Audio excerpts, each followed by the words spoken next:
So this is definitely not what I had planned for the podcast. This is me in my natural environment. I was just looking over the video that I had recorded, and it was my intention to post that. But right now, I have this whole idea of gathering footage. My mom did a pretty good job at documenting my childhood, like my younger years.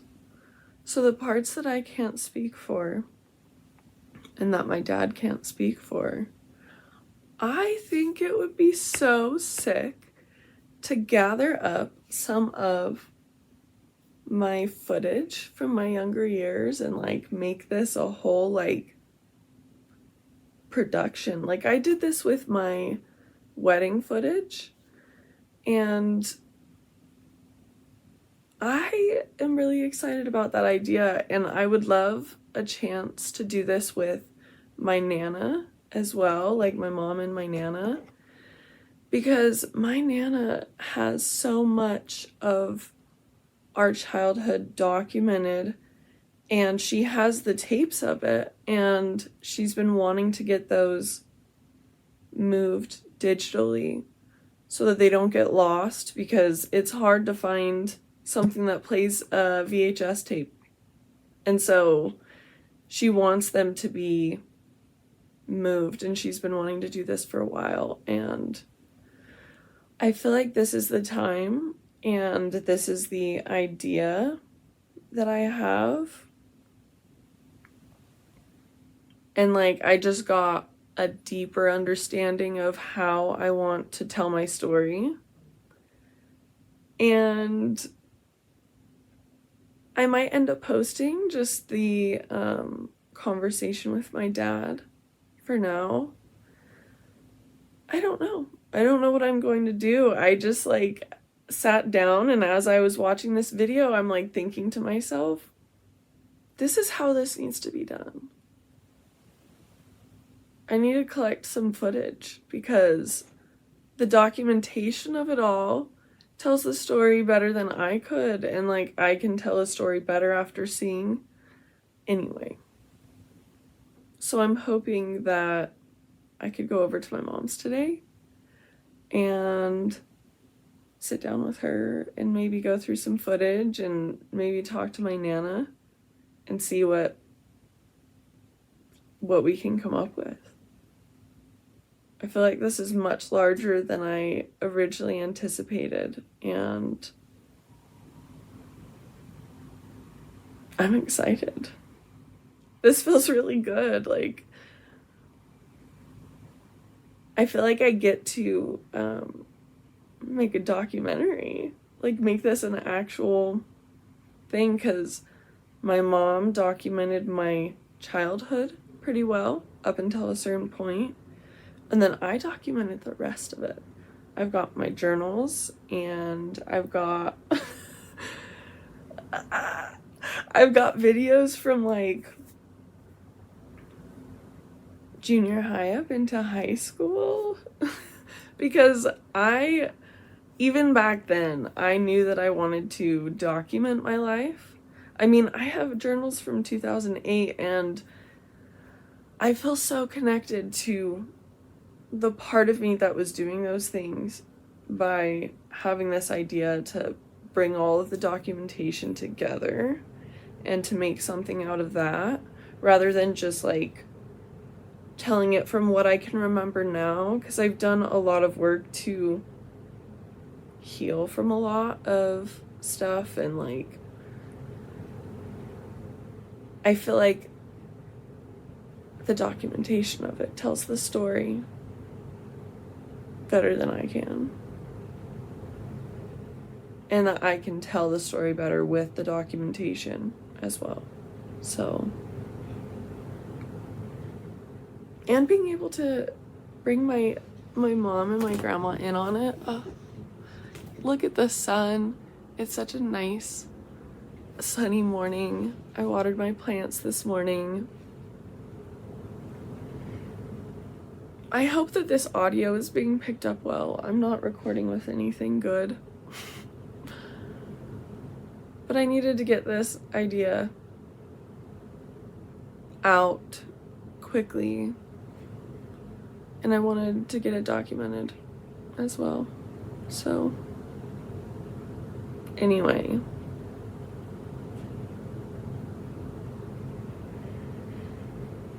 This is exciting. I feel like I'm about to go on a roller coaster. Like last time that I sat down and started watching a movie from my childhood, I got very emotional. And that was right before I recorded investigating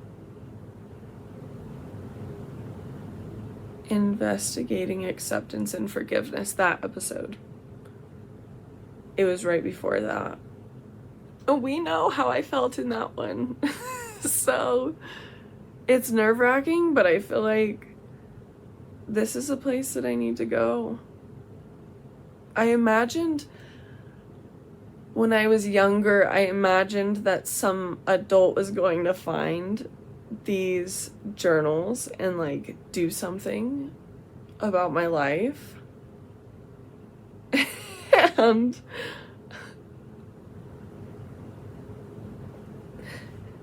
it turns out it was me. So here we are.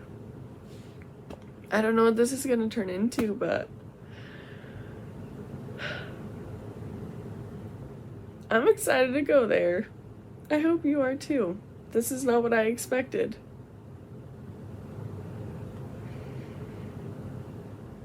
But I feel really like seen right now.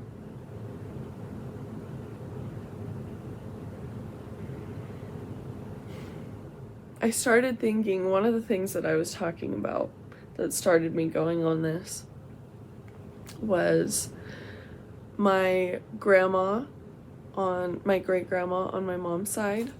She had this oil lamp. Like, I hope I can insert like a picture of what it looks like. But this oil lamp, I started thinking about it and how much it would mean to me to have one like right here, and how much it would mean to the child artist that I've been working to bring out over the last 90 days. I think it's 12 weeks, whatever that is, 12 weeks. I just finished my entire journal 2 days ago. This is my second morning where I haven't sat down and done pages first thing in the morning. And anyway, I think that would be a really nice way to connect and have something that just like brings pure joy to the child artist inside of me. I remember how amazing that was, and like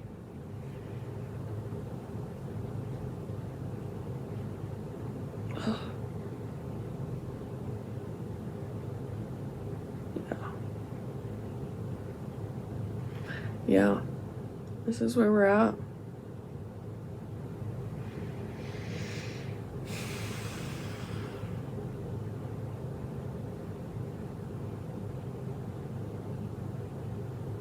I'm gonna do this thing.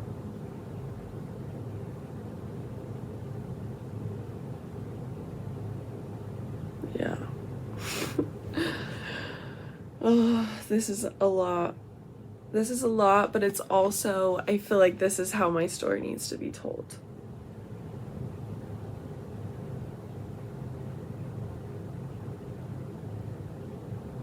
Because I've documented for a reason. Like, now it's my job to pick up and like do something about it, is how I'm feeling. So, I guess stay tuned. We'll see what happens. Thanks for being here. Yeah. So, thank you for doing this with me, Dad. My pleasure. I'm happy to have you here and get you on recording. Yeah. Forever. Something to keep alive, huh? Yeah, exactly. You know, the older that I get, the older you get, and I don't like that at all. I look around the corner, I see the big 6-0 just in my headlights. I'm like, yeah, it's too close. Yeah. Yeah. Agreed. It's too close for my comfort. I don't like that you're getting older and I'm getting older. Well, my mind still thinks I'm 12. Right. And my body thinks I'm 98. Literally, there's no happy medium.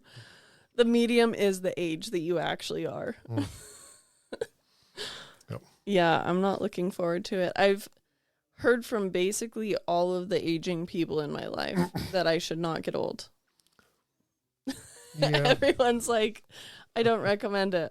It's not fun. Well, like I said, my childhood punishments are now my goals, eating vegetables, taking a nap, and going to bed early. Yeah, on time. Didn't want that once young. Now that's my goals. No, literally. I didn't used to like naps for like the longest time. And now it's nice on my days off.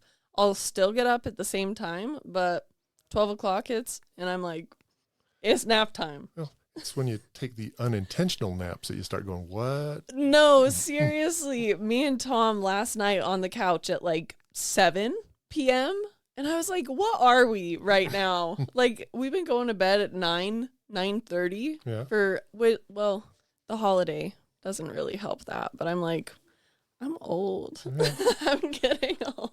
Well, it's when we're sitting around on a Saturday and it's like, I'm hungry. Should we go get some dinner? It's 4:30. It's old people dinner time. So it's old people dinner. We can go and get the senior meal. That's right. And share it. Yeah, that's what we'll do. Yeah. So I get that from you. Yeah, well. And I smoke. That doesn't help. Yeah.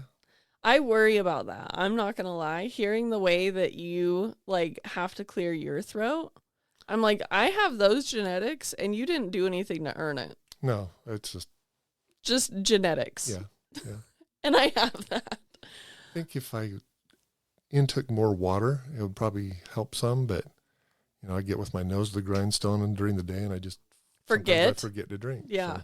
You're like, I'm not a human. I don't need those things. I'm in work mode. I am a machine. I don't blame you. Now that we share a career field, in a sense, like we're both in construction, I understand what you're talking about with like, oh, yep, I got a day full of meetings ahead of me. Like, that's the reality. Yeah.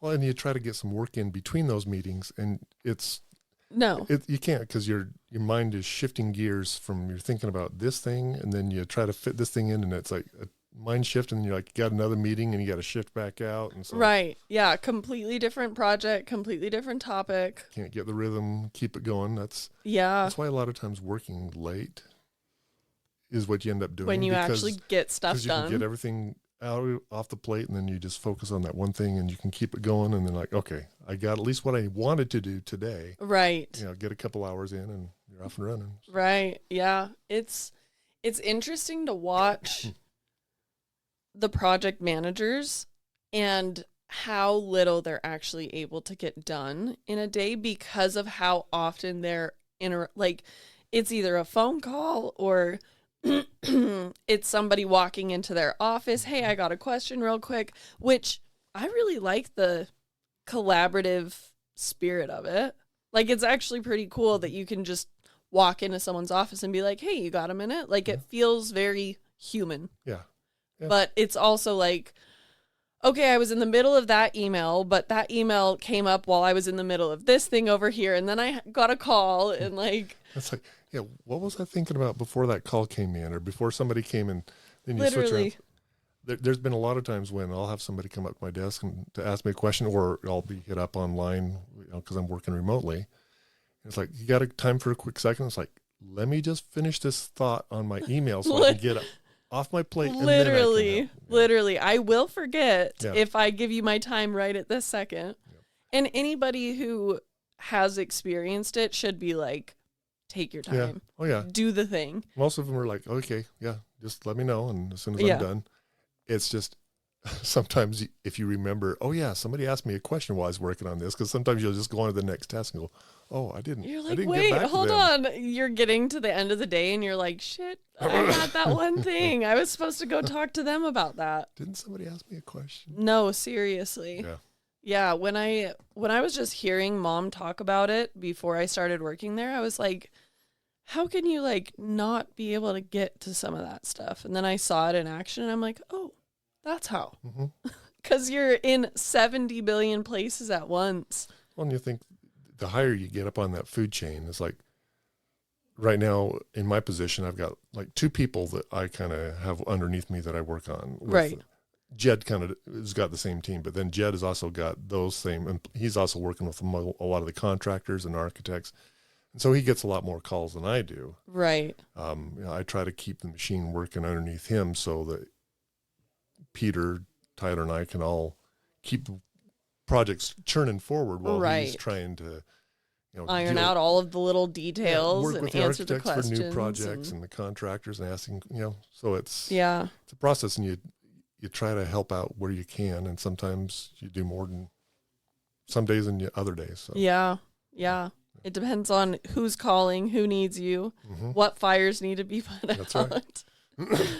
And after a real stressful day like that, getting home and just having an opportunity to decompress, let all that stuff out of your brain. As much as people talk about the idiot box, the TV, sometimes you need that to push all the stuff out of your head so it isn't keeping you up at night. No, literally. I feel that. Yeah. I will just ruminate about my day, especially when I was working at Starbucks. Oh, my goodness. There was nothing that could turn it off because it was just like constant. Well, and I've had several projects where I'm laying out ductwork in my sleep or running piping in my sleep going, okay, I got to go here and I got to go up over and I'm like, I can't do that. I've got to get this stuff out of my head before I go to bed so I can sleep and not have these weird dreams. So. Yeah, Mom keeps telling me about the dreams. She's like, I was working Procore in my dream. And I was like, it sucks that you're doing it there because first of all, you're not getting paid and you're also not getting any work done. Yeah. And you're also not getting any rest. It's probably repeating everything you already did that day. Right. Yeah. It's just redundant. Yep. Just a waste of your sleep energy. Yeah. So anyway, my idea for having you on is to be able to hopefully fill in some of the gaps of my like early childhood years. I'm thinking like birth to like 6, which is basically like up to the Larchmont house. Yeah. Right? Like first grade.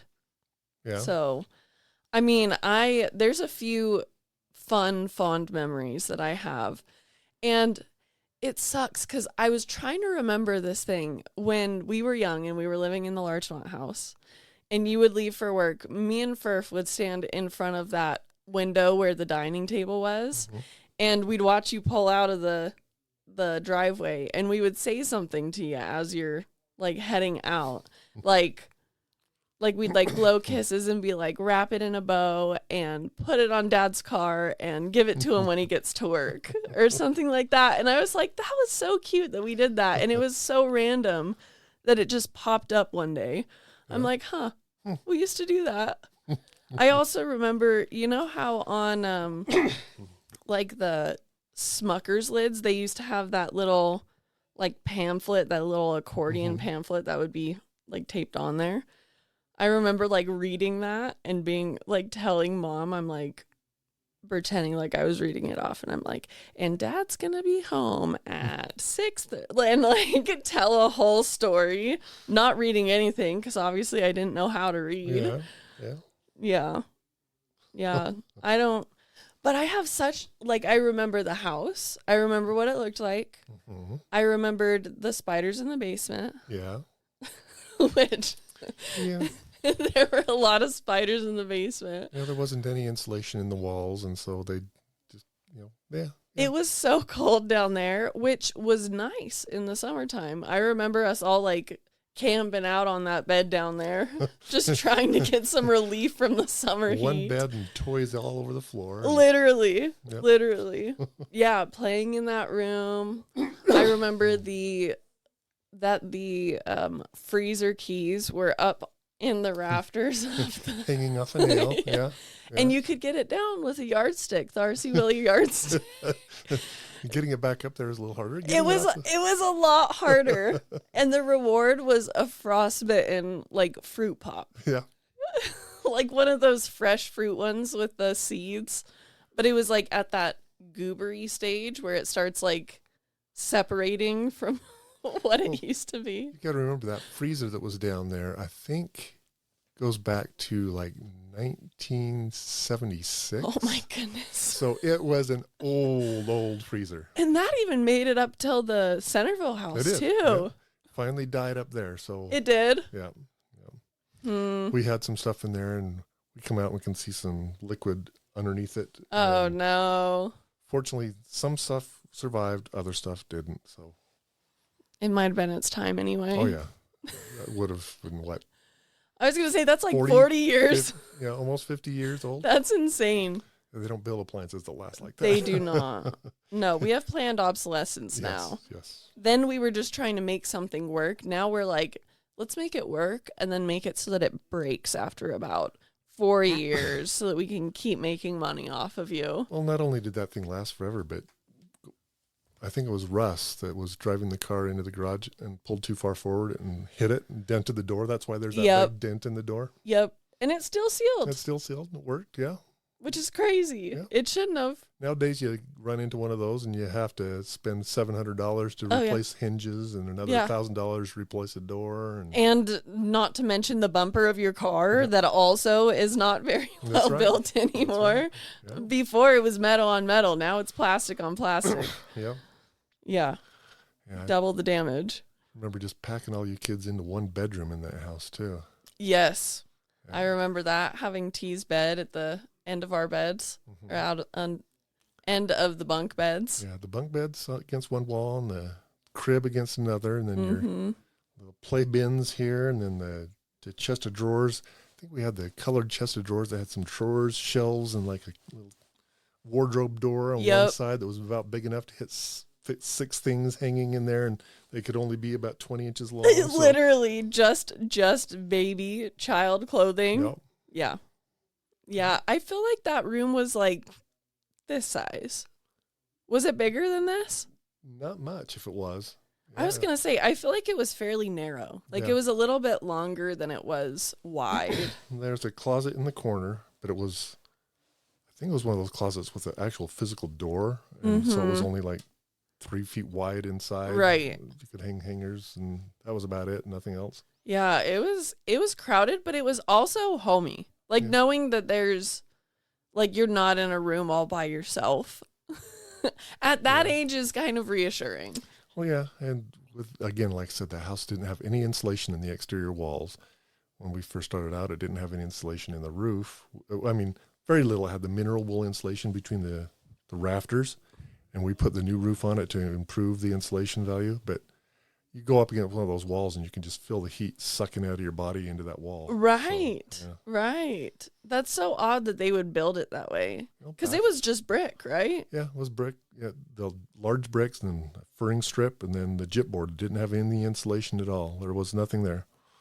So there's people in the neighborhoods that would go through one room at a time and take off the gypboard, put studs up, insulate the walls. Right. But then you lose that room. And it was built... I mean, those were small rooms. Mm-hmm. Yeah. Those were small rooms. You can't afford an extra 2 inches all the way around. Yep. Yeah, that was an interesting house. The cool thing is that I was young enough that I don't remember being too hot or too cold. I remember that we intentionally slept in the basement because it was too hot upstairs, but I don't remember it being too hot. Well, and it wasn't that often because once we insulated that roof, that's where most of it was through that roof. Right. It made a huge difference when we changed that out. So. Right. I mean, we had the trees to shade basically everything else, so. Yeah. The bedroom, our bedroom was on the north side of the house, right there where the canyon winds would blow. So we intentionally packed some extra pillows against that to use as our headboard because it just so that you're not getting blown on the entire night. A cold wall. That's crazy. I didn't even think about that. And that just had the one little bathroom in the hall and then the little half bath off the master bedroom. And all had a sink and a toilet. That was it. Yeah. Nothing else in there. Yeah, it was. I feel like the basement was underutilized when they built that. Well, and the people that bought it after us, they finished the basement. They put a bathroom down there and a couple of bedrooms and better utilize that space. But that makes sense. When we were there, we didn't use it very well. It was right. 90% storage and 10%. I was going to say, it was hoarded. Yeah. That was a hoarded house. You being a very, like, simplistic dude. Like, you don't need much. No. You just want the things that you want, and you're, like, content. How was it for you, living with so much clutter? It was frustrating at times. The spaces that I used regularly, like the bedroom, the living room, the kitchen, stuff like that, I tried to keep those as clean as possible. Right. The rest was not your problem. The basement and the storage stuff, I'm like, that was where your mom kept all of her stuff. The little office that was the second bedroom that should have been used for a second bedroom for kids was just where it was like to the brim. Yeah. Like I don't know if it was as extreme as it felt like it was as a kid, but it was like floor to ceiling, I felt. Well, and I should have known that that's kind of how things would go, because I remember your mom telling me stories about when her bedroom growing up, says there was a little pathway that went to my closet and then a pathway that went to my bed, and everything else was just full of stuff. And I'm like, well, at least I can keep the stuff that I deal with regularly cleaned up. Right, fairly And I try to keep you guys' room fairly decluttered as well. And, sit down with you guys and, do the Barney song, everybody do your part. Yeah.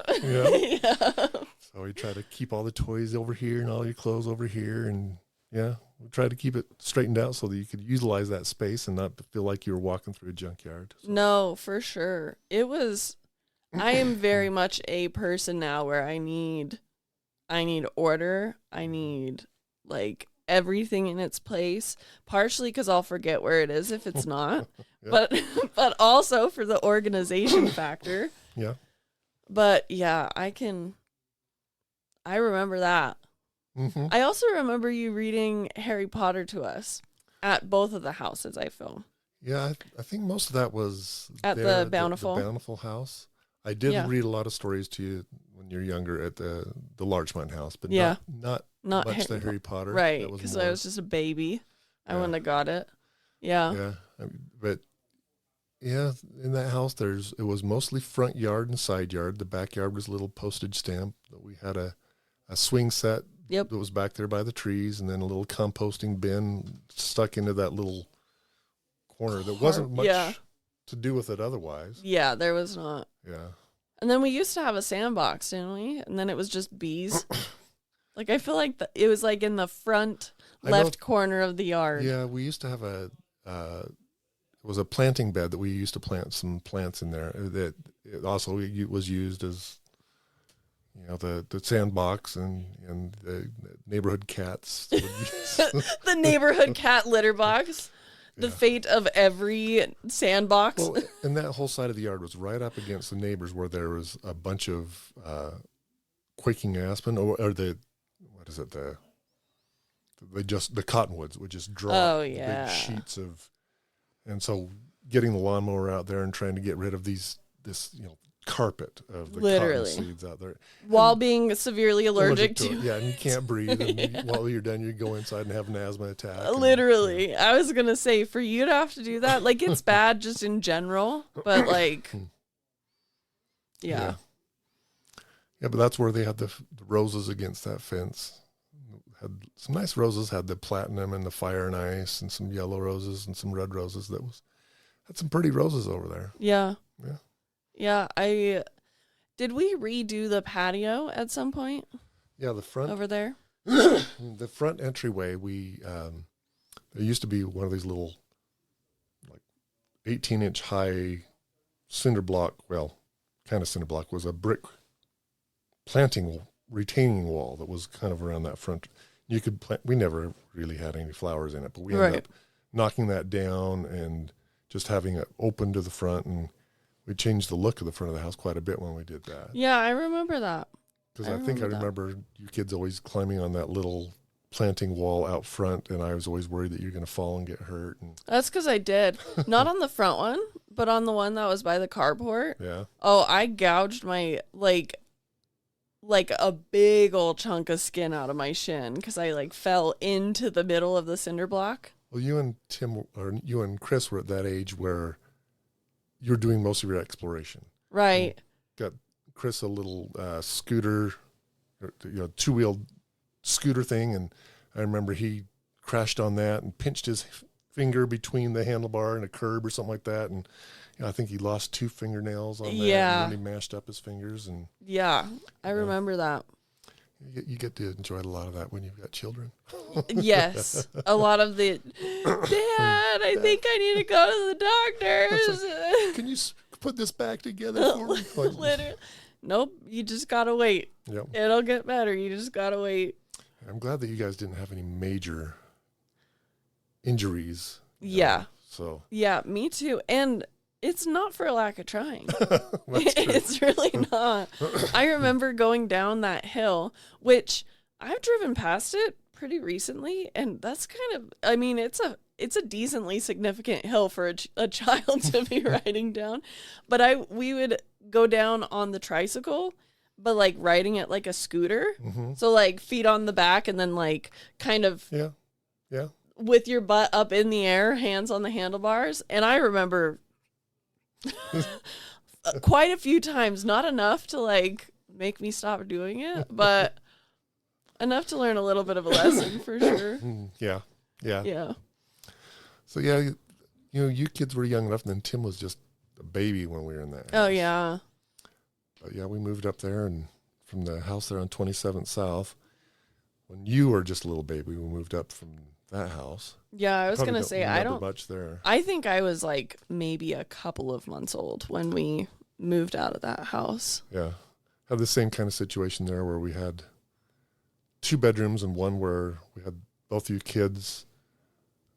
I think Chris, when he first started out, was in the crib, and then he moved into a kind of a little toddler bed for a while, and then you were in the crib, and then we ended up moving up to Larchmont, and then, yeah. The bunk beds. Yeah, I got those bunk beds. I think we had those for quite a while. You had them. We had them. Yeah, we had them at the Woods Cross house. Yeah. Yeah, I'm pretty sure that I ended up giving those to Robert when he left. Yeah. Because I was like, I don't plan on having any kids. Like, we don't have a use for these anymore. But yeah. It was fun to have those in the house that I was in and have that like nostalgia. Like being able to see a kid kind of at the age that I was at. It's like kind of watching yourself as an adult. Yeah, you lay down on the lower bunk, you look up, oh yeah, I remember drawing. No, literally. All of the little stickers. Like I can still remember them. They were like the little shiny ones with lambs on them. I want to say they were Easter stickers. Yeah, kind of the glitter reflective. Yes. Yep. Yeah. That was fun. Yeah, I can remember when we first got that. I think the first time we moved it, we lost half the hardware and had to go buy new hardware to put it together. And yeah. Yeah. Yeah. Luckily, that hardware stuck it out through the end of its wherever it ended up. At least until it switched got hands. Out of your hands. Yeah, exactly. Yeah. Exactly.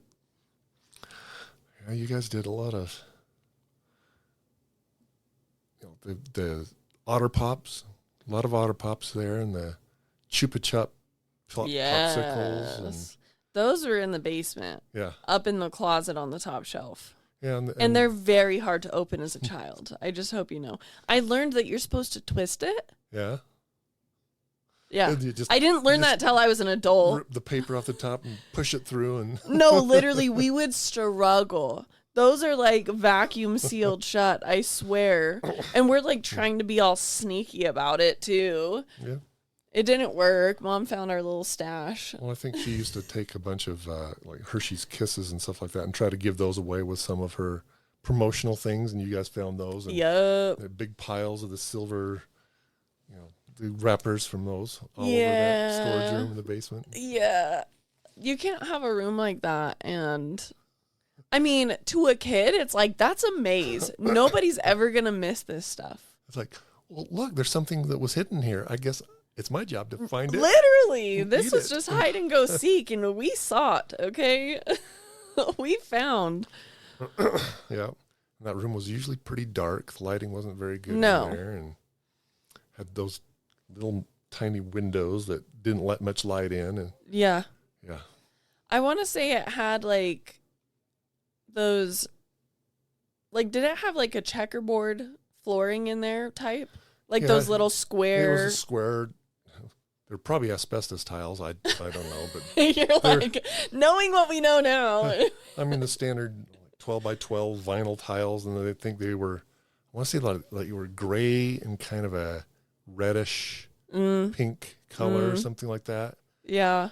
Like little black flecks and stuff. I was going to say, I remember the black flecks in it, and that it was like a little, it's so weird trying to like go back there in my head. Well, when we first moved in, and right inside that basement door for that big storage room, on the wall that was between that and what was the furnace room, there was a great big mirror there.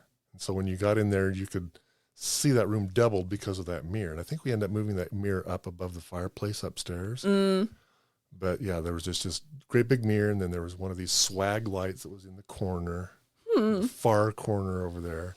But the lights were just those little 12-inch brass trimmed little puck lights that they do off, nothing. Yeah. Ambiance is the best that you get. Yep. Oh, you wanted to see? Best you get is ambiance. And the fake wood paneling walls that were all around the exterior. Yeah, I definitely remember the dark wood paneling in the basement. I think it was like the 12-inch by 12-inch acoustic glue-on tiles too that were glued up to the ceiling. The ones that have like the holes in it. Yeah. Yep. The little details. It's all in the details. And it was only the only rooms that had it down there were that bedroom, that large storage room, in the hallway. Yeah, everything else was the floorboards and stuff like that. Yep, it was just cement and 2x4s, the framing of the basement. Yep. I remember being terrified of the furnace room. Like, absolutely terrified. Because we weren't tall enough to turn on any of the lights down there, because they were all with the little string. Pull chain on the string, yep. Yeah, and so it was like, you want to go get your trike? Go get it. Go get it. Go fight the furnace monster and get your tricycle with no light. Well, you're not the only one. When I was growing up, my grandparents had one of those pot-belly furnaces, coal-burning stove that was down in the basement. Oh, my goodness. And they actually had a room that was a coal bin room, that they had a window that they used to pull up a truck, and they just dump the coal into that coal storage room. Crazy. And then you'd fill the pot-belly stove with that. And Russ used to make us afraid of that room. He's yeah, that's where, they throw bodies, and, there's the roadkill. That's what they burn in there. Oh, my goodness. So, yeah. You're like, I'm never going back there. That's scary. We never told you about any roadkill in that room, so that was at least one check in our... Yeah. No, it was furf. Where you didn't do it, it was, yeah. It wasn't much back there. I think we stored sleeping bags, and then the water turnoff was there. The water heater and the furnace was in that room. Yeah, most of it was just simple storage. So. Yeah, I was gonna say it was like outdoor equipment. Yeah, bikes and. Well, and then we had those storage bins that were underneath around the perimeter of the carport, where we had ladders and our lawnmower and our weed whackers and stuff like that, and. For some reason, I feel like we at one time kept lawn trimmings down there. Well, we had lawn trimmings in the slidey little door thing. Was that just a lawnmower? Well, yeah, there's a lawnmower that was in there, and it was only on the left side because the front side was like an open, like a redwood open fence that went out to the backyard. Right. But in that little corner behind those storage things, there's a little corner of yard there. Oh, okay. And that's where we dumped all the lawn clippings and stuff like that. And I think we had supposed to be a composting bin, and it was just lawn clippings. It was just lawn. And then occasionally we'd go out there and throw like some apple cores or some carrot shavings or something like that in there. It wasn't much of compost. It was just a smelly bin in the backyard. Yeah, I was going to say it smelled like compost over there. Or I guess just lawn trimmings. It smelled like lawn trimmings, which conveniently smells kind of like a zoo. Like that's kind of what it smells like at a zoo. Yeah, a little bit. It's like farm animal. Yeah. I don't even think we grabbed any. The backyard, there was a couple cherry trees, and I don't think we even took the cherries and threw them in there. I don't think they made much in the way of fruit anyway. I don't remember them, and I feel like I would because I know that the one in Bountiful, I mean that one poured cherries at times. Yeah. Worm-filled cherries. Yes, usually how they are. Yeah. Sick. You only have to bite into one of those once. One time you're like, okay, I'm never eating a cherry again. No, literally. I'm scared now. I don't want to. Yeah, that was a fun house. It was. Most of the time was working and shoveling snow and trying to keep you guys entertained. Yeah, I was going to say, I feel like a lot of it was just like, go to work, come home, play, go to bed, go to work. Try to fit in some chores and clean up the house somewhere in those in between. Yeah. Yeah. I do remember like Saturday mornings having like the windows open and like some music on the sound system in the house. And I have to say that your music taste has definitely encouraged me. It influenced your perceptions of what you like nowadays? Yeah. Like it was Creed. I was playing Creed at work at Starbucks, and my manager was like a year, maybe 2 years older than me. And he's like, who's playing this dad music? And I was like, me. Proudly. I was like, if you don't like Creed, you can walk out of this place, okay? Yeah, I saw a meme the other day that's got a dad driving and his daughter in the back seat, and Creed is playing, and she goes, what is this? And he's like, well, this is Creed. And she's like, change the station. This is terrible. In the next frame, it shows him driving. She's not in the back seat, but you can see her through the back window running, trying to catch up to the car. That's so funny. And he's still got the Creed You can going. walk home if you don't want to listen to Creed.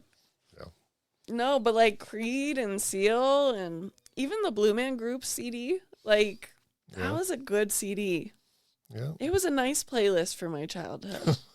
And I'm glad that you kept music playing. I feel like you did that pretty often. And we try to get you to sleep. We used to play like Kenny G to help you guys go to sleep, the music there. There was the one song, it's like the bee song. I don't know what it was. It was like the Swarm of the Bees, or it was like a fifth of Beethoven. I think they called the group was a fifth of Beethoven, and they take Beethoven songs and then kind of modernize them. And they had the Flight of the Bumblebees. That was yeah, that one like scared me as a kid. I was like, I don't like this one. I don't like these.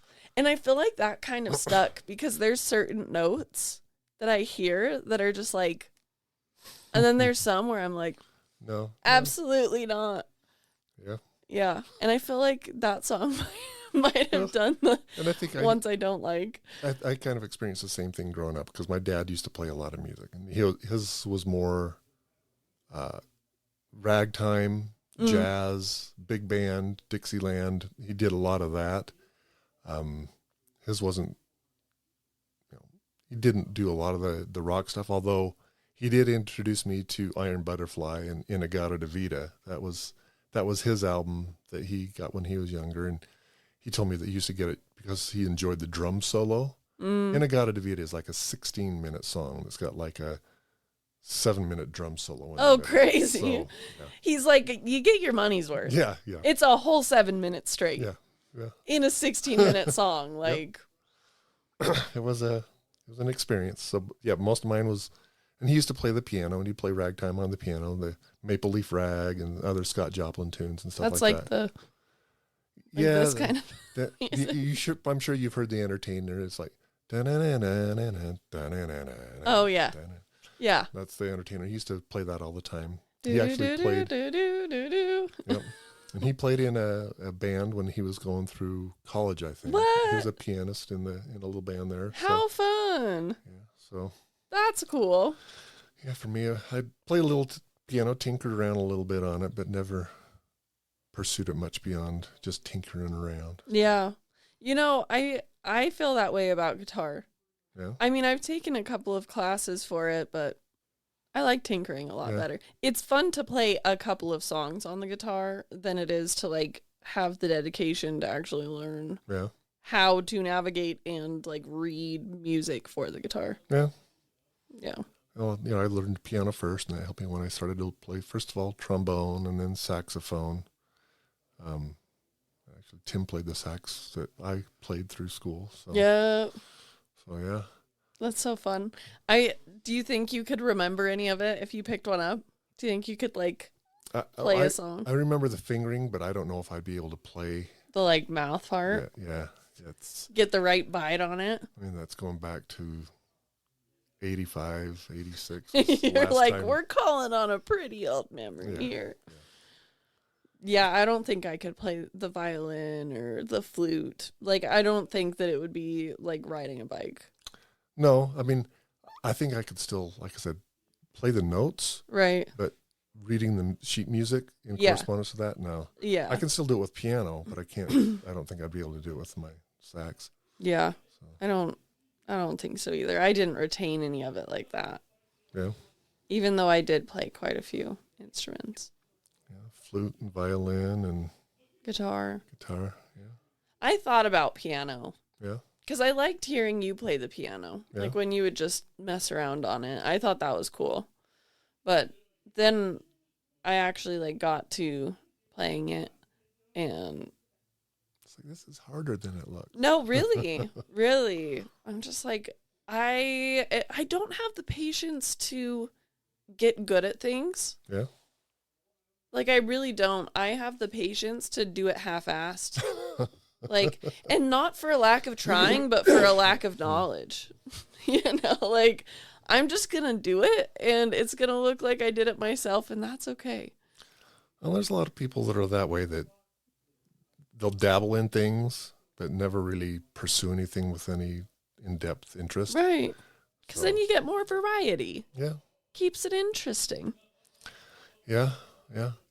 Used to say my dad was kind of the same way. He was a jack of all trades. He could literally. He could do anything. I mean, he learned plumbing through his dad. He learned electrical working at Thiokol. He laid carpet, hung drapes, did carpentry. I was going to say woodworking. Yeah, he did drywall and mudding and all that stuff. So he knew how to do it all, but he didn't have a lot of patience to teach. Right. And so I learned a little bit of this and that, but when it got to the point where it was difficult, he would like get frustrated and it's like, okay, I'll just finish this up. And so I didn't learn a lot of the details of the finishing things up. But I tried to pass a lot. I was thinking about that myself. I'm like, I tried to pass along some of these things to you kids, but just getting you to commit to help was the most difficult part of it. Right. It's like, I'll show you how to do it if you'll come and sit down and do it. Right. But it's like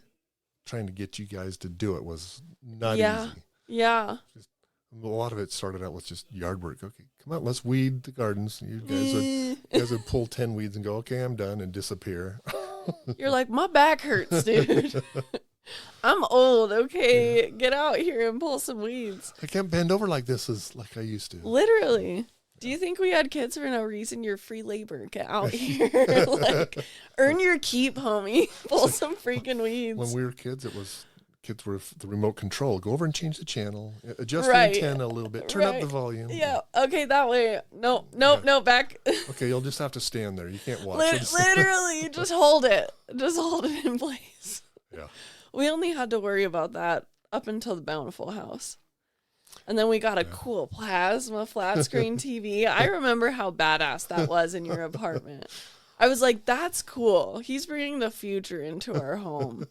Because we had the The little, like, what was that? Like, it was probably a projector TV, wasn't it? Like the big one in the downstairs of the Bountiful house that had like the draw curtains and, actually, the. Yeah, we end up getting that from Nana and Papa. Oh, really? That was. I remember. Yeah, because they had that at the house on in Holiday. Yeah, yeah. They're on Pheasant Way. Yeah. They had that in the basement, and I think when they moved or read it, we end up getting that and putting that in the basement there in Bountiful. The technology that must have been when they got it, that was probably pretty freaking sick. Yeah, but it was still those TVs that, like the pixels are, this big because the resolution wasn't very good. No, it was not the best, but it did the job. Yeah. I mean, it was a color TV. Yeah. Yeah, it's true. Yeah. Going back to Grandpa. So I was looking at this little like triangle space right here, and I would love to have like a table of some kind right here with like maybe something a little bit lower for the cups so that if anything gets spilled or whatever, it's not going to mess with the board. Like I've thought this through, and I was like, I feel like Grandpa would be down to build me that. Yeah. Like he would be like, challenge accepted. Let's go. Let's do this thing. And I'm like, I really feel like I missed out on him as a person. Yeah. It makes me sad. And what was he, 62? No, he was 69, I think. Okay. Yeah, still too soon, but it's better than what I thought. I think he retired when he's 65, 66. Had a couple of years, I think a year up there in Olympus Hills. And then they bought the place down in St. George, and it was only a couple of years after they moved down there that he passed away. Yeah, I was going to say, because he was sick basically the whole time that they were in St. George, just like progressively. Yeah, when they figured out what it was and finally diagnosed him, it was, I realized that he was probably sick for a couple of years up in the Fortuna house before that.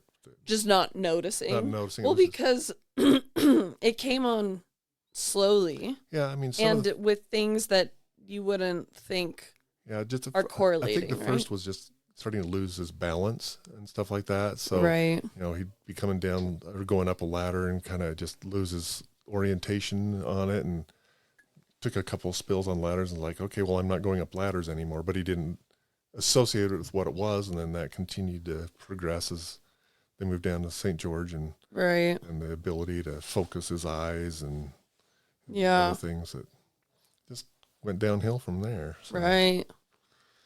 Yeah, I wish I would have gotten the chance to get to know him. Were you guys close? Yeah. Or were you closer to Grandma? No, I think we were both pretty close.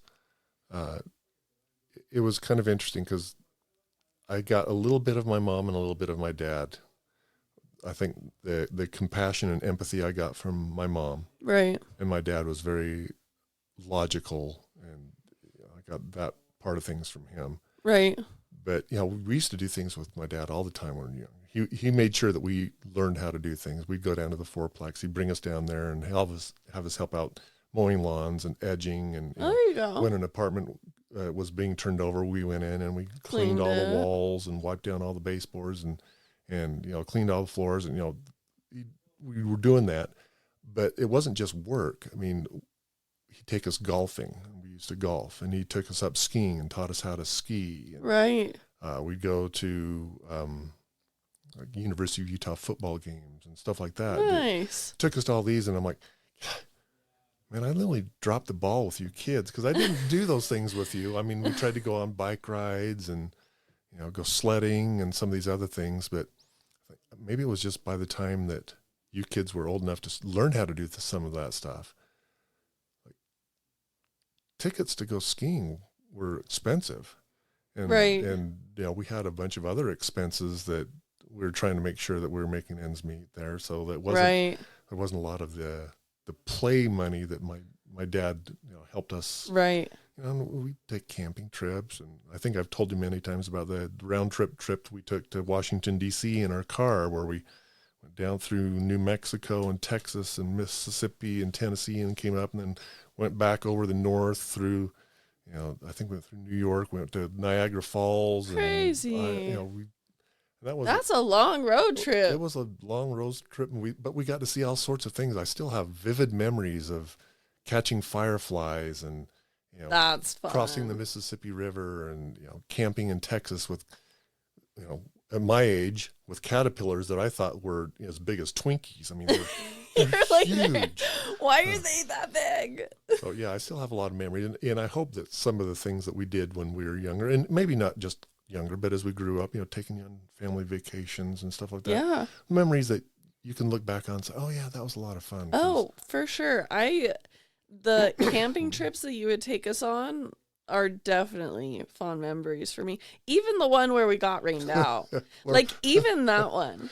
Because we thought we were picking the coolest camping spot in the whole place. Like, this has got really soft sand. This is going to be great. Literally. And then it was like this deep of water when we got back from, I think we were out bike riding or something like that. Came back, it's raining. We got in there. It's like, oh, the water's coming up. Let's move the tent real quick. And then, let's see should we stay or should we go to grandma's? And it's getting a little dark. I know we should. And then we ended up just packing up and going to grandma's, didn't we? Yeah.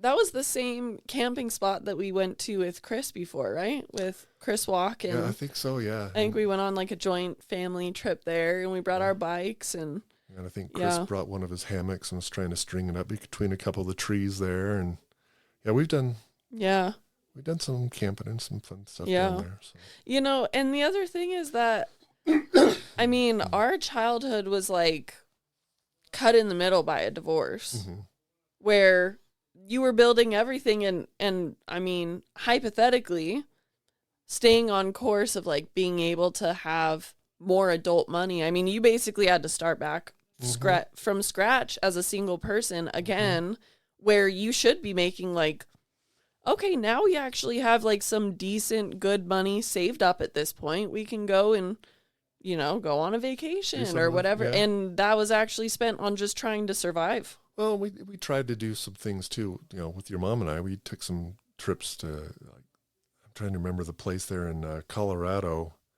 We went to Mesa Verde and saw some of the ruins there. And there was a hotel that we stayed at was way off in the forest somewhere. And remember you guys playing in the tub and the hot tub that was there, and I don't know if you remember it, but I remember that. See, this is why I brought you on, because I don't remember that. I'm trying to remember the name of the town out there, but your mom and I got this timeshare up at Snowbird. Okay. We were able to put into RCI and use that for vacations. And we took a couple trips to Disneyland. We started, I think it was Dolphins Cove that we stayed a couple times there when we went to Disneyland there. And then we did this one. And there was a couple times we were trying to do some of that stuff to keep some memories going and have some fun as a family. I remember going to Lake Tahoe.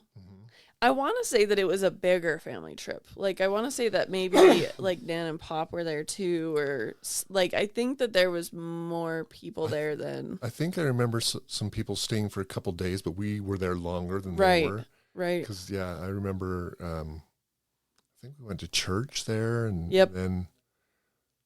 But that was driving around the lake. It was fun. Yeah. I got that little Loch Ness the little Nessie doll, and then the little like tiny cup, the little mug.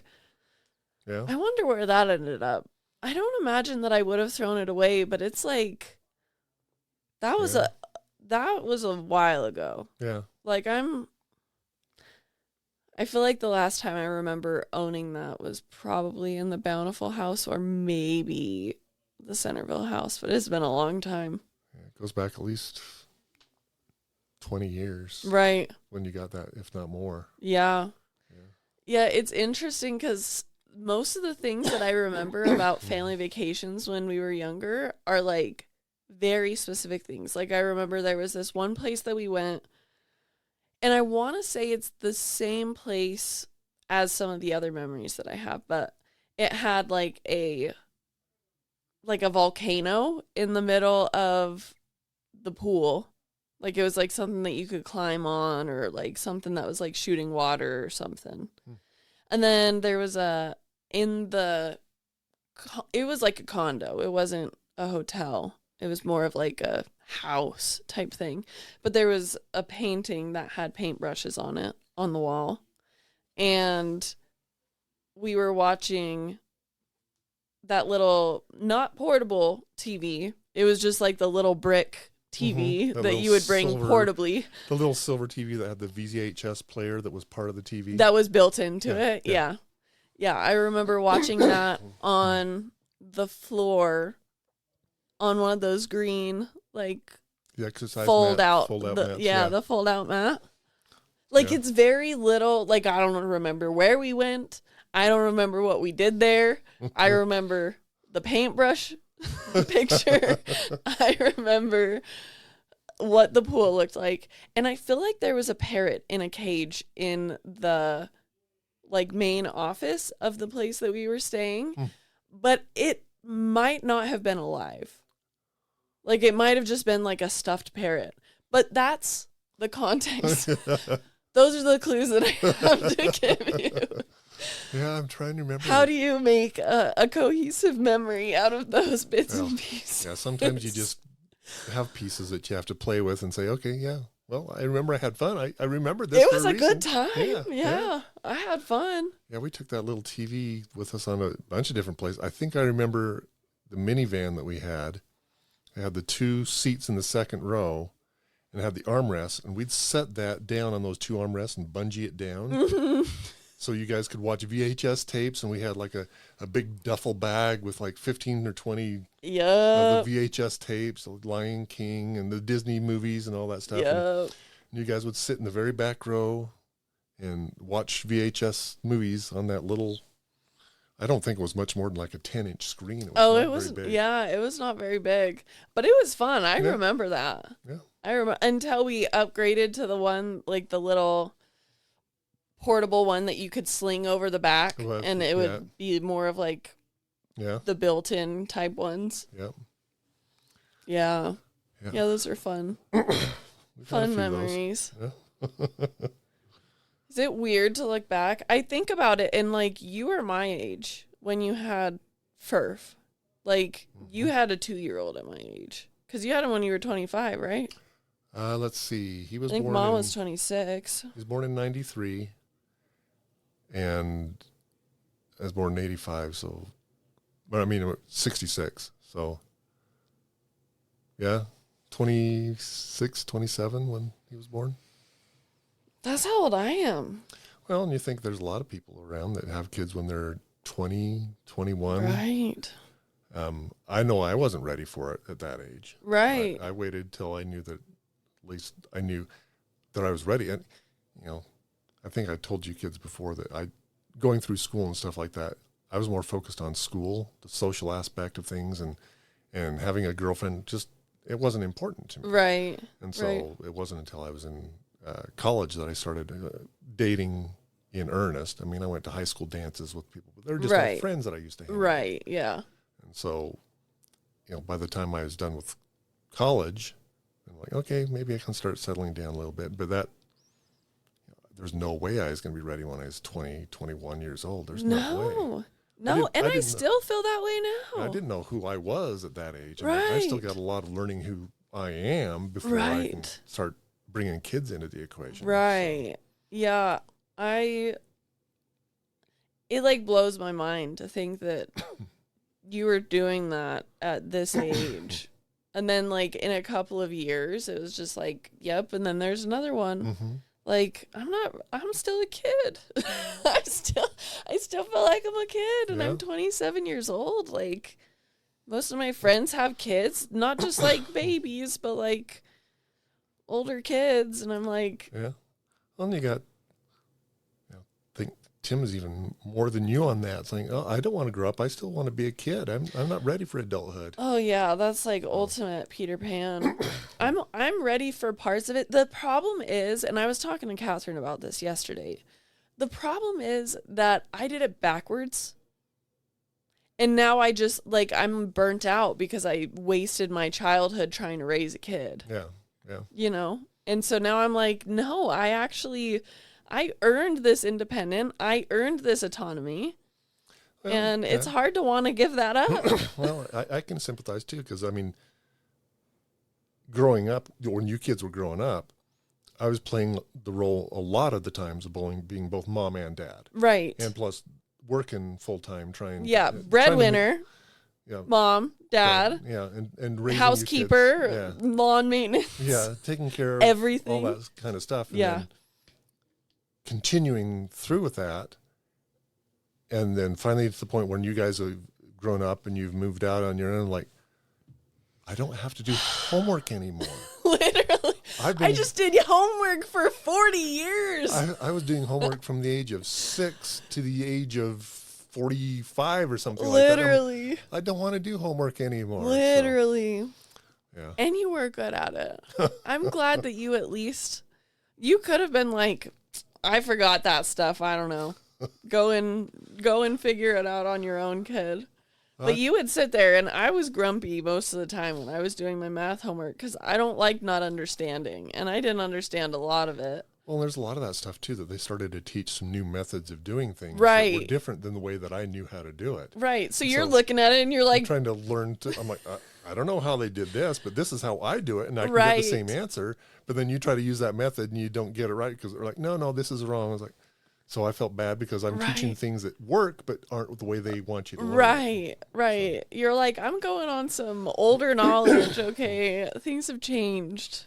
Well, and when you kids were younger with both you and, you were saying that you wanted to kind of talk about things up through the age of 5 or 6, and that was when you were just barely starting school. And so back then, school for you was learning how to spell some simple words and learning your colors and stuff like that. Make hand painting. Later on, when you're starting to do some of the more in-depth stuff, I felt bad because a lot of stuff Chris was struggling so much with school, and I had to spend so much time trying to get him, and I felt that I let you kids, and you and Tim fall through the cracks a little bit because I didn't help you as much. Right. But at the same time, you picked up on things and understood them a lot better out of the gate. And so you didn't have that. And I think that there's a lot of times too that Chris was feigning ignorance or just so he could spend more time with me. Right. And I'm like, well, I enjoy spending time too, but we can do something more fun. Why does it have to be homework? Why is it? Neither of us want to be doing this. So, I'd rather be doing something else. Yeah, I'd rather be out throwing a football around or, playing shooting cribbage. Some hoops or, doing something other than banging my head against the wall with the same math problems that I've had to deal with. So Literally. Yeah. I was talking to Tom the other day. I've been craving a round of cribbage for basically since I left St. George when I came to visit you guys. Where we tried to teach Grandma. Yes. And she actually said she enjoyed it. Okay. I got her to a point where she was like, yeah, that was kind of fun. And I was like, yes, I knew it. I could get you there. Play more. And they have a cribbage thing that they do all the time over at the rec center there. Really? Where you can go in and play cribbage with other people. So she could learn and enjoy it with a lot of people because there's a lot of people down there that play. It's intimidating, though, when you're playing with some real, like people that have done it quickly and they don't even count it out loud. They're just calling points. Yeah. People are like, okay, I trust you. Yeah, exactly. But I was talking to Tom about it and I kept bringing it up and I was like, I need to play cribbage. This is my reward for finishing my homework. I have been working really hard recently. I need to play and he was like, damn, I didn't know it meant that much to you. And I was like, I didn't either, but can we go play some cribbage? I'm ready for it. Just one game. No, seriously. And then it was funny because we did end up playing cribbage after I explained it to him. I'm like, no, this is actually kind of how I decompress after I've been stressing about something because that's what we did. Yeah. And so we played a game and I was getting really close to the finish line and he was not getting very close to the skunk line. And I was like, he's like, what do I get if I get skunked? And I was like, you get to sit here and play more cribbage with me. And he was like, damn, that's not what I wanted. If you can't get past a double skunk line, we're here for at least another hour. Literally. I'm like, dude, I don't know what to tell you. But okay, I am correct to think that if I score first, right, and I'm the one that's counting my hand first. It's his crib. And I make it to the finish line before he gets a chance to start counting his cards. I skunked him, right? Mm-hmm. Yeah, as long as you get to the finish line before. I was going to call you about it last night, but I was like, I'll see him tomorrow. Yeah. Yeah, as soon as you get to that end point, it's like game's over. You don't get to, it's my turn. You don't get a turn. No, I skunked you fair and square. Yeah, I did it twice yesterday. I won 4 games yesterday by playing 2. And that's why I need to play. Lots of practice growing up. I know. I told him, I was like, it's not your fault. I'm basically an expert at this point. Like, we spent a lot of time playing cribbage. Set up the cribbage board in front of the fireplace, turn the gas fireplace on, and just play several games. It was such a vibe. That's a very good core memory that I have with you. Finishing up homework, and it was like what I looked forward to. I'm like, okay, if I bust out this homework, if we get it done so fast, if I just learned really quickly, then we can play some cribbage. Well, good. Yeah. Good. Yeah, it was fun. Yeah, like I said, most of the time growing up with when you were younger, it was more just playing with. I can still remember the little. It's not really a ball, but it had the shapes on the little surfaces of that thing. And you pull it apart and dump out the parts. And a lot of time putting those together, and the little tower of little donuts that you'd stack on top of it and stuff like that. A lot of the fundamental stuff when you're little and going the McDonald's, the game where you pull the thing and chick here and a chick there, and then spin around the rooster, and the duck goes quack quack quack. Yeah. They don't age well. No. Not in like a woke way, but like I pushed the button on one of those like probably 10 years ago, and it was like yeah. It's like you put everything sounds the same. You put it on the duck and it goes rabbit. No, literally, it was rough. Like all of them were just like screaming for help. Well, the thing that gets me is those toys. I mean, they last forever. I think we've still got one of those push and ride things to help you learn how to walk. Oh yeah, like the fire engines and stuff like that. That's got the sirens and stuff like that. Right. That the siren still works. It was like 15 years ago that we put a battery in that, and it's still just going. Like, no. It sounds real rough now, but it's still going. Well, do you remember that little Furby doll that I think we got that when we were in Larchmont? It didn't die. And it didn't die. It never died. Buried it in the bottom of a toy box, and then you guys were playing with it, and you found it. It's like no, seriously. Bury it again. Seriously. Yeah. I don't know what was up with those, but they're creepy. The batteries just didn't die. They didn't. And they came out with a new Furby for like more this day and age, and I'm like, please don't do that. Those were creepy when we didn't have advanced technology. Like, please don't do that. Growing up before your time was the Teddy Ruxpin dolls that you could put cassette tapes into the back of this, and it would tell you stories. And okay, push the play, and the little mouth would move, and its eyes would move, and stuff like that. You could follow along in the little book as it's telling the story. And I would not want to see one of those. That sounds cool as a kid. Well, and it would have been, except to the point where Chris decided, I'm going to take it apart and see how it works. And of course. Just had, a couple of eyeballs and a mouth on a plastic head. No. It like got 10 times creepier. You didn't even know it could. He was good at that. He liked to take things apart and see how they work. And maybe be able to get it back together. It's like, there's a bunch of extra parts here, but expect... it looks the same, but I don't know where these went. Yeah. That just made it so that you had to be good at it, too. Just in case. Garbage can. Literally. We didn't need it anyway. Yeah. I don't think I ever went through one of those stages where I had to take apart the radios and the microwaves and see what all the parts were for stuff like that. But Chris, everything. Remote control cars and the toy everything. Car, everything. He took it apart and tried to see how it worked. And I was like, well, I want to put this part in this toy, so I'm going to take it apart and see if I can make it work in this toy over here. Right. I mean, it worked out in his favor because as an adult, he was able to do some pretty crazy wiring with the lights and the sound on his truck and stuff. Yeah. I wouldn't even know where to start with that. And he's like, I've been it's like me with cribbage. He's like, I'm actually a professional at this by now.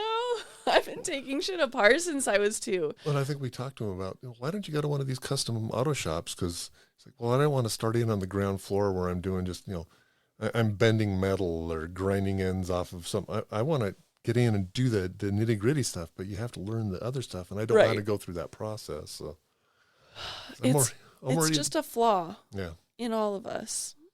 I swear. It's like, I want the skill.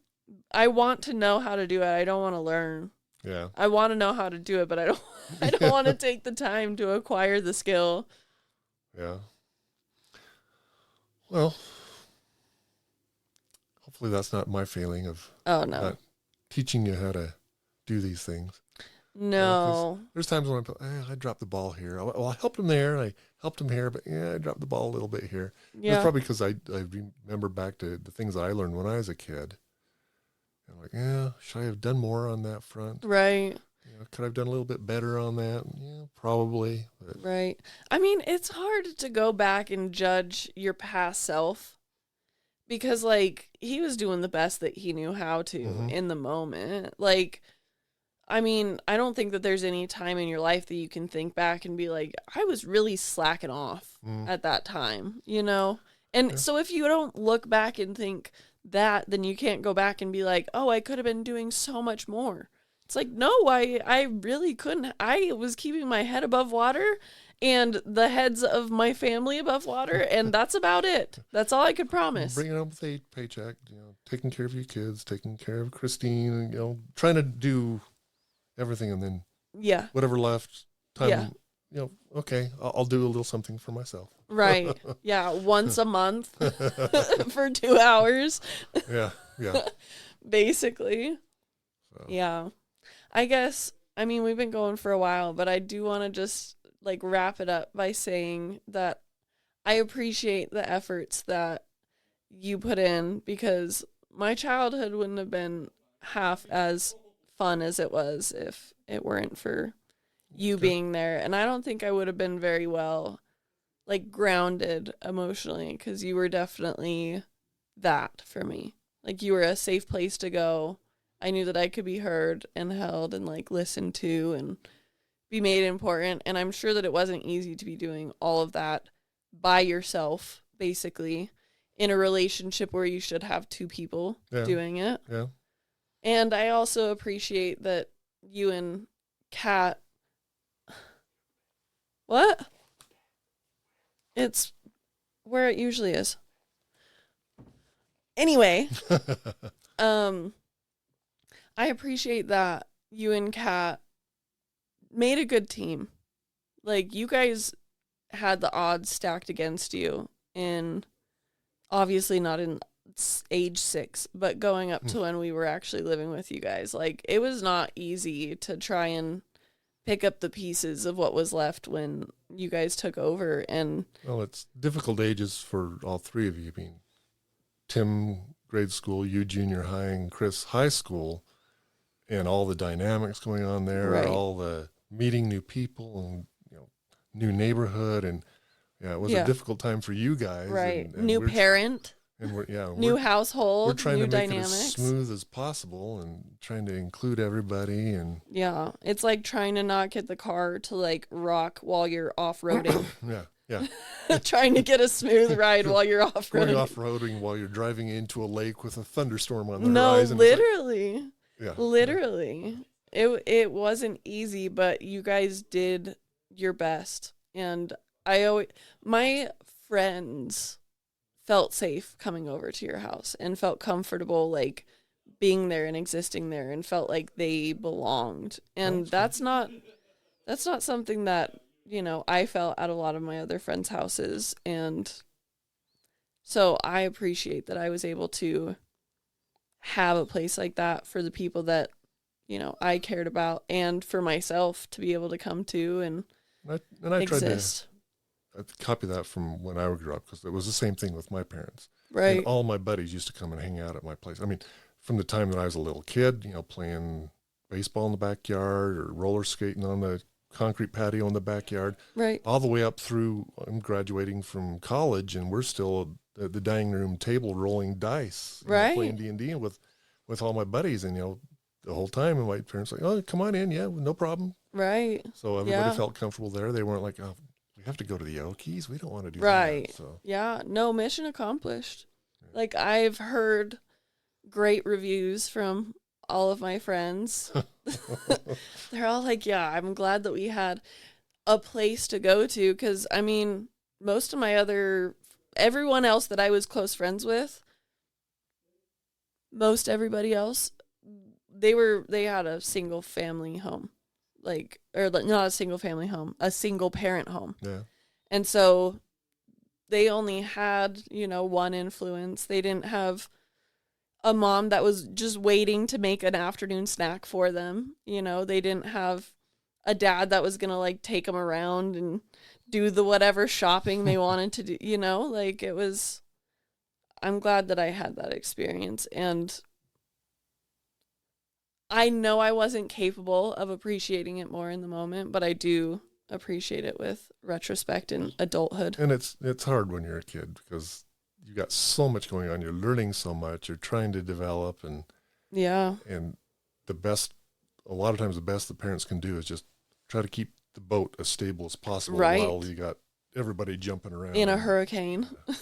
Yeah. You just try your best to keep it at an even keel, and right, have a safe space for people to come and feel like you're comfortable. You're not always trying to, when you're a teenager, you're trying to get away from home most of the time anyway. Right. But, provide a safe landing spot. So. Yeah. No, it happened. Good. And I appreciate it. Good. Yeah. Yeah, you did a good job. Well, thank you. You did a good job. Thank you. At least one of us feels that way. The other two can speak for themselves, but I'll speak on my behalf. Well, and I think that, through this process, you've been more introspective and looking more at your development, where you're going, how you got there, and where you want to be. Right. And so it gives you a new perspective looking backwards, because you've got a goal of where you want to be when you're going forward. Right. And I think that's important. And I don't know if either Chris or Tim are at that point. I think Chris is just at a point of survival. Yeah. He's survival. just trying to survive from one day to the next. Yeah. And Tim's he's in existence. Yeah. He just is There's a difference. Yeah. Survival is fighting. Existence is being here. Yeah. Yeah. It's not giving up. Yeah.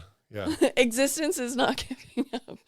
It's not fighting for much, but and you strive for all your kids to get to that point where you're getting to now, where you are blossoming and accepting adulthood and right and the past and looking back and saying, maybe everything wasn't as I wanted it to be, but there are things that help me become who I am. Yeah, that are positive, and the things that were negative, I'm learning to change that so that I can be the way I want to be. Right. Moving forward. So. Right. I mean, if I didn't want to escape your guys' house so badly, I wouldn't have half the independence that I have now. Yeah. Like, I just wanted to get out and be on my own and be in my own, my own energy, not being triggered by something that I was telling Kat the other day was that, it was hard for me to see you do favors for her at that age with the prior, dynamic that we had, right? I hadn't seen that. I didn't know that that's what parents were supposed to do. I just didn't know, because that didn't happen in your marriage with my mom. That didn't happen at all. It was, hey, Dad, will you do this for me? Hey, Dad, hey, Dad, hey, Dad. It wasn't hey, husband, will you, it was hey, husband, watch your children. And it's I've got to put these packages together for my Mary Kay thing. Will you help me decorate the packages? Right. And assemble the packages and stuff. It was a business thing. Yeah. It wasn't hey, would you mind making, doing an act of service for me real quick? And as I've been a married person, I'm like, oh shit. So what I was experiencing as like rejection, basically, you know, or like deprioritization as a kid, like that, I was just seeing what a marriage is supposed to look like for the first time. While I thought I needed what I had before, which was like a very close emotional relationship. Yeah. Right? And, you know, there's probably some of that was actualized. I mean, for lack of a better term, because I was trying to focus attention on Kat as well. Right. Because I didn't have that before. And right. So it was something that I wanted that I didn't have. And you knew you needed to have a healthy marriage. And so did I overcompensate? Probably. And didn't pay as much attention to you kids, but right. You know, before it was all you kids. Right. And nothing over here. Right. And then it offset, you were trying to figure out where usually you figure out where a healthy place is just somewhere in their toddlerhood or, you know, like while you're still getting the bearings of becoming parents and being in a loving marriage. And you know, finding that healthy relationship with your spouse and with your kids. Right. And finding an even keel. Right. And a good balance with all that. Yeah. And it's not easy to achieve. No. And particularly in today's society where relationships become so disposable. Right. It's so easy. Yeah. You're not checking this box anymore? Okay, I can go find somebody who can. It's like, you're at this age in your life and you're not making six figures. Well, you know, right. Sorry, I'm gone. Yeah, you know? It's leaving the 80% to find the 20. Yeah. Yeah, it's very much that. And it's a balancing act that you try to achieve, and as you go forward, you're going to find yourself trying to find that balancing act, not only but with Tom and with your parents and your siblings and stuff like that, with your friends, and trying to find a way to prioritize the things that need the prioritization, and still trying to keep the other things moving in a good direction. You're not totally neglecting somebody, and having relationships with those people where you can say, you know, I just need some time to dedicate over here for a while. Right.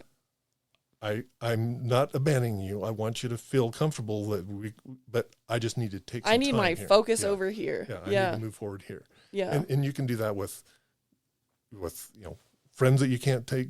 Sometimes it's like, you know, I've got a friend that's really struggling here. Is it okay if I spend some time here helping this friend? Right. And, you know, when Chris Walk was sick, your mom's like, you know, go and take care of, you know, be there to help him out. Yeah. And so, and, you know, he had that first bout with cancer, and then when it came back, and so, there's times when you have to try to help people that need the help, and and you have to adjust, and hopefully you've got a relationship built up strong enough with everybody else that they can go without you for a minute.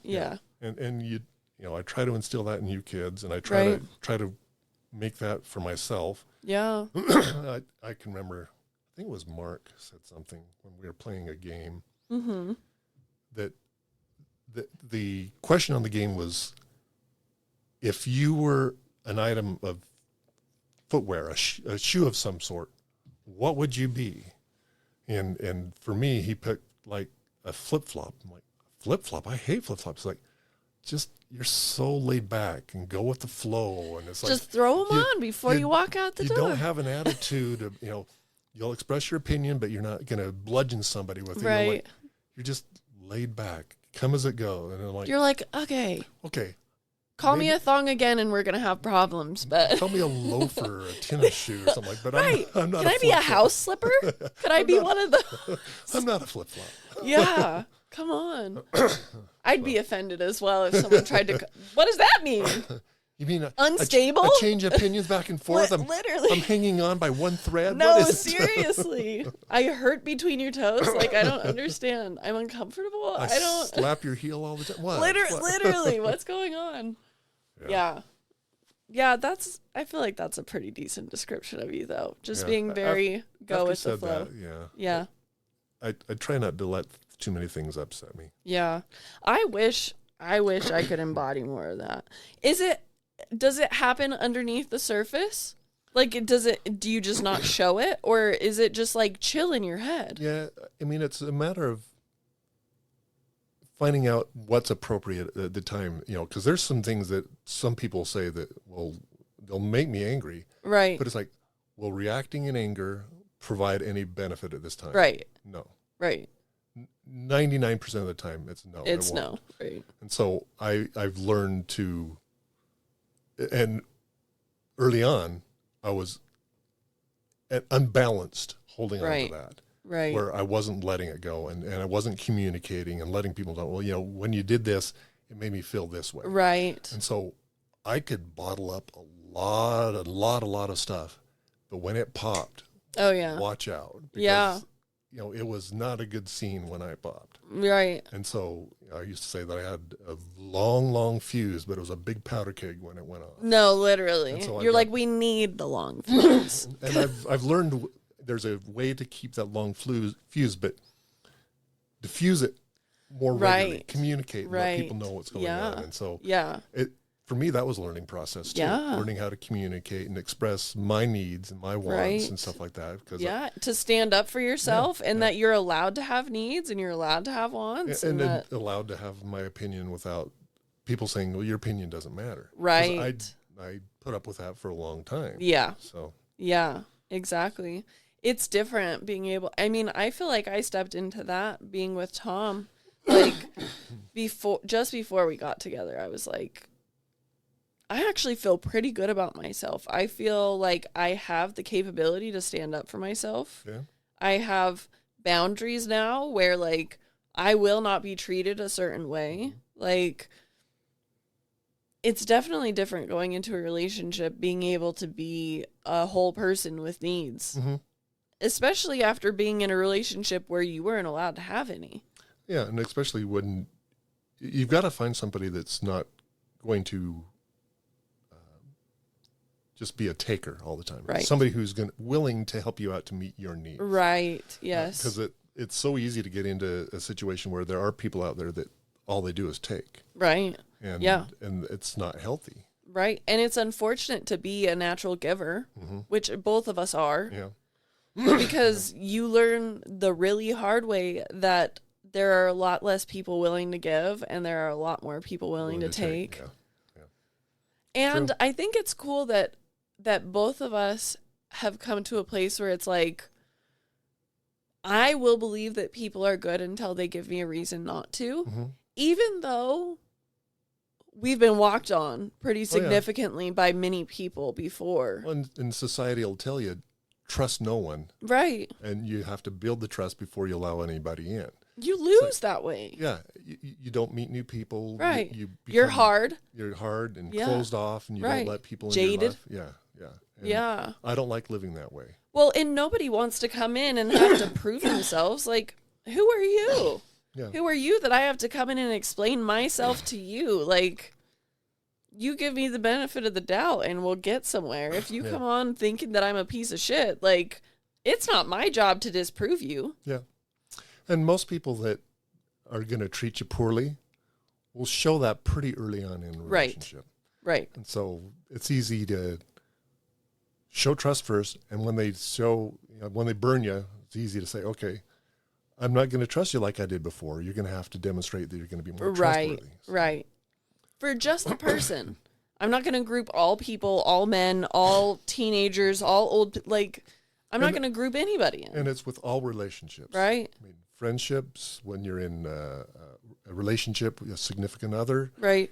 You've got to start out at a point where you're going to give them openness, because if you come in with a closed heart, they're never going to be able to make a breakthrough. Right. Well, and at a certain point, if somebody comes in with an open heart and someone comes in with a closed heart, eventually the open person is going to get closed off because they're making bids for connection and they're, trying to unlock you, trying to help. And every time they get shut down, and at a certain point, it's like, you know what? I'm not doing this anymore.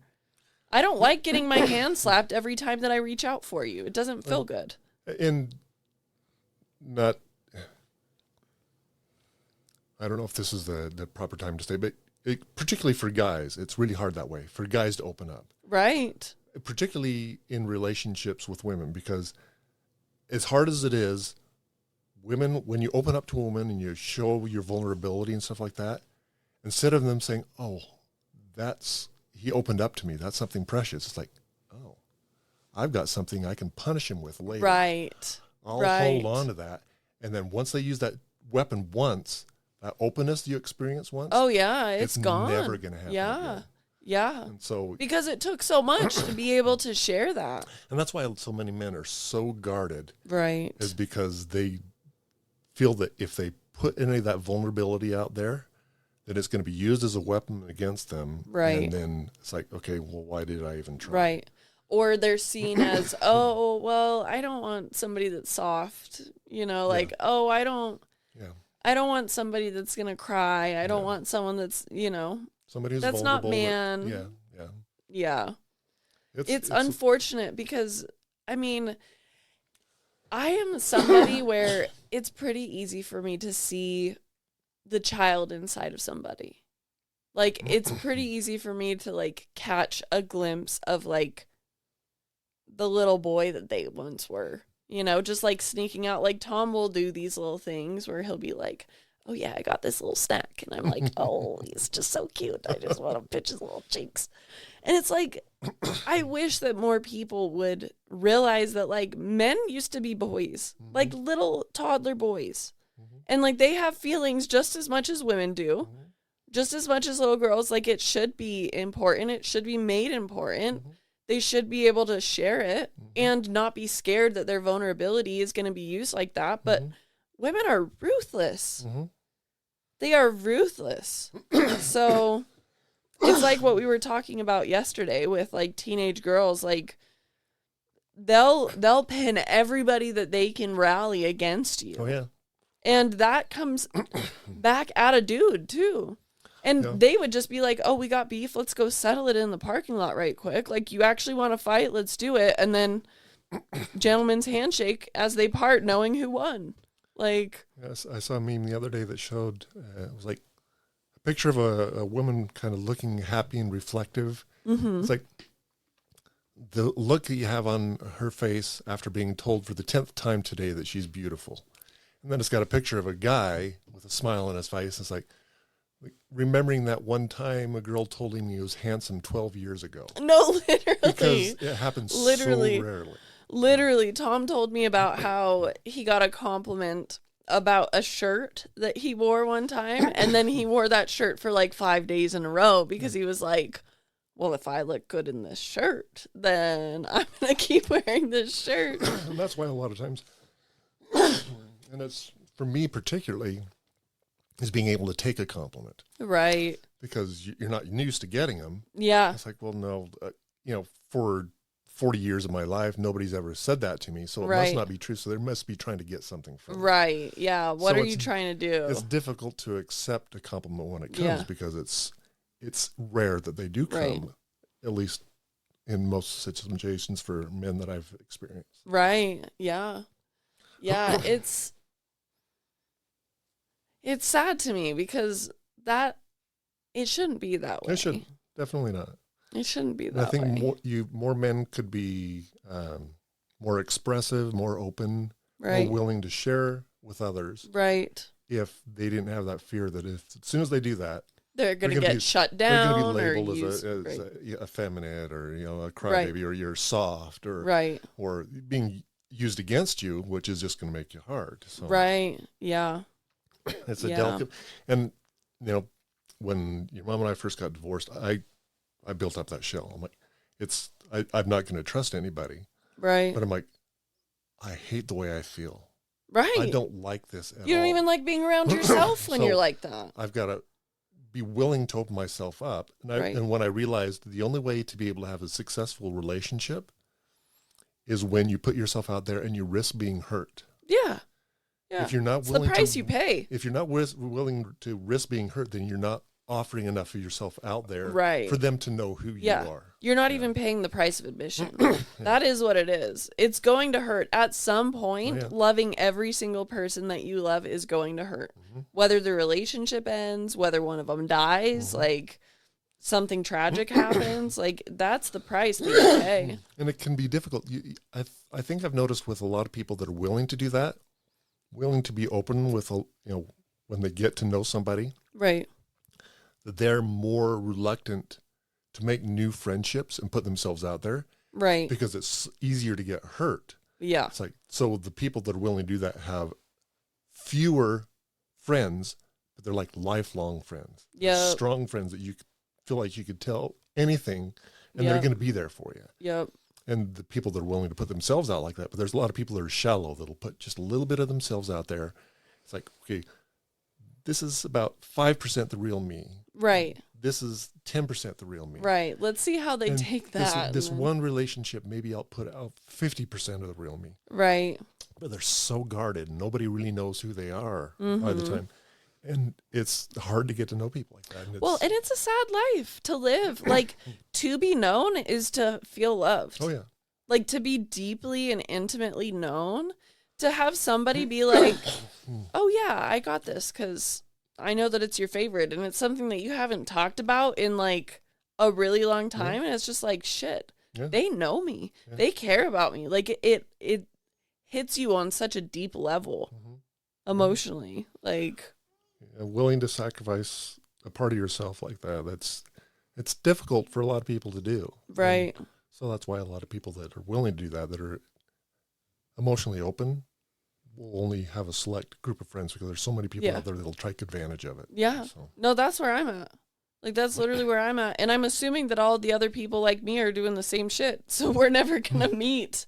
Like, the chances of us meeting are very slim. It's like, okay, I got some other friends that are the same way, and they may introduce me to a couple more friends over here, but they'll be more of acquaintances than friends because you don't know, and you're not quite ready to expand yourself that much. You know? Right. So, yeah. And to have the level of depth of relationship that I have and that I value, like, that's a lot of years, dude. Like, I've known these people since junior high. Oh, yeah. That's a long time, and it only gets longer the older that you get. Like, to have that long of a friendship, I'd have to meet them now and wait till I'm, like, mid-30s, early 40s. Yeah, the closest friends that I've got are still people that I know from grade school and junior high school. Yeah. And those are people, the friendships that I made at those times, those are the strongest friendships I have. I have a lot of acquaintances, people that I've met, that close friends like that, they're a select few. Yeah. It's the curse of being an introvert. An introvert where, like, you need your people, but, like I do like my people. I don't like people, period, is a blanket statement. Yeah. When I get into a room of acquaintances, I can be more open. Right. If I'm in a group of people that I don't know. Right. It's just people. Like, I'm going to go hide in the corner. Where's the dog? Yeah. Where's the dog at? Let me go pet the dog. Yeah. I get that from you. Well, I think that we've got a lot of similarities there. Yeah. I've always enjoyed the fact that I've got very similar personalities. And I've enjoyed that. You've got similar ability to latch on to ideas and learn things and stuff like that, and your emotional connections with people and stuff like that. I've really enjoyed that we share that together. Me too. Thanks for saying that. Yeah. I'm glad who I am, and I appreciate you for it. Good. Well, glad I could be a part of it. Me too. For as long as I have. For as long as I'm still around. Yeah. You better not pull a grandpa, I swear to God. You better be around till you're at least 86. We'll see how it goes. Yeah. And be grandma's health. Yeah. I'm not like my dad who's like, by the time he turned like 58, he's like, well, I got about a year left, so you better enjoy it while it's here. Literally. Yeah, you better be around for a long time. Hoping so. Yeah. When I look at 86, I'm like, I'm falling apart this much while I'm here. No, literally. You're like, that sounds scary. I don't want that body. I don't want that. Well, thank you for being on this, Dad. Yeah. I appreciate you. Can I have a hug? You bet, of course. Yay.